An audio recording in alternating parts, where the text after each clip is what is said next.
Olá, pessoal, tudo bem?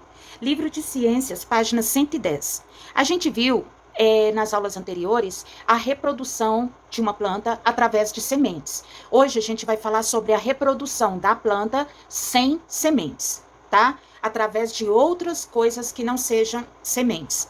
Todas as plantas produzem sementes? Não. As samambaias são plantas que geralmente as pessoas usam em decoração. Os musgos e as avencas são exemplos de plantas que não produzem sementes.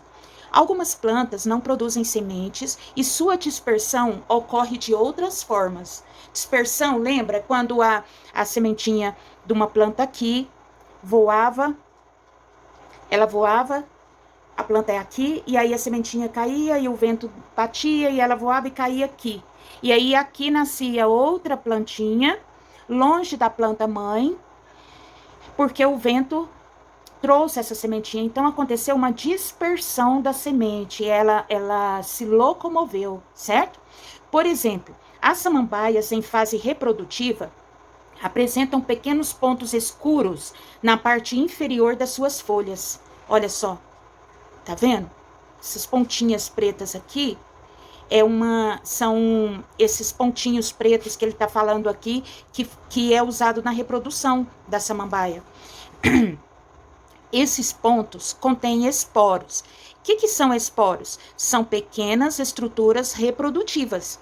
Ao cair no solo, os esporos podem formar novas plantas. É importante a gente entender que os esporos não são pequenas sementes, como muitas pessoas imaginam. Então, aqui nós temos uma foto de folhas de samambaia e aqui por baixo da folha da samambaia, certo?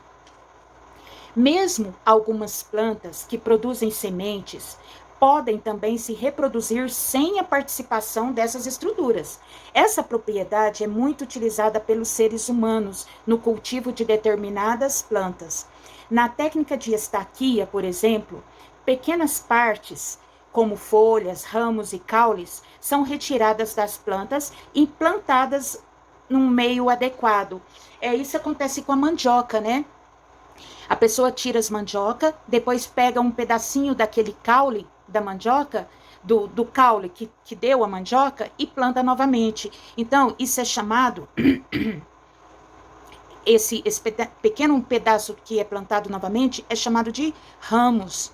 Então, pode acontecer das folhas, dos caules. Tem uma plantinha muito bonitinha, que ela dá a folhinha dela, e aqui na lateral da folhinha, ela dá novas folhinhas. E aí, essas folhinhas caem, e aonde caem, nascem essa plantinha. Ela é muito bonitinha, mas aqui em casa não tem não. Se tivesse, eu mostrava para vocês. Nesse meio, as estacas desenvolvem raízes, originando assim uma nova planta. Como eu disse, o caso da mandioca, você planta lá um pedacinho do caule, do ramo, né, chamado de ramo, e depois de um certo tempo tem novas mandiocas. Essa é uma forma alternativa de se cultivarem plantas ornamentais ou mesmo frutíferas, uma vez que algumas sementes exigem condições muito particulares para germinarem. Ele está querendo dizer que esse jeito de plantar aqui, utilizando uma folha, ou um ramo, ou um caule, é mais fácil da planta até pegar. Olha só, na página 111. A batata é um exemplo de caule subterrâneo que pode se multiplicar sem a utilização de sementes. Os agricultores deixam algumas batatas em um lugar seco e iluminado, para que elas desenvolvam pequenos brotos. A batata que já tiver um broto poderá então ser enterrada para se obter uma nova planta. Tá vendo aqui os brotos? Às vezes a gente deixa uma batata esquecida na geladeira por muito tempo, quando vai olhar ela tem uns brotinhos. Vocês já viram isso? Olha, número 1. Escreva as partes da planta que podem ser usados na estaquia. Então aqui, ó, folhas, lembra? Caules. Vamos colocar aqui a folha e o caule, tá? Coloquem aí. Ao comprar batatas, é recomendado guardá-la em lugar escuro e frio. Qual é o motivo dessa recomendação?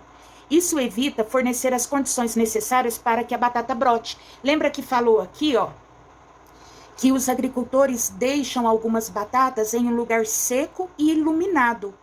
E ela gosta disso. Aí, esses brotos nascem com mais rapidez. Agora, se você deixar num lugar úmido e escuro, como é o caso da geladeira, demora mais, mas também acontece, certo? Então, você vai colocar isso evita fornecer as condições necessárias para que a batata brote. Então, é isso, turma. Por hoje é só. Um beijão. Tchau.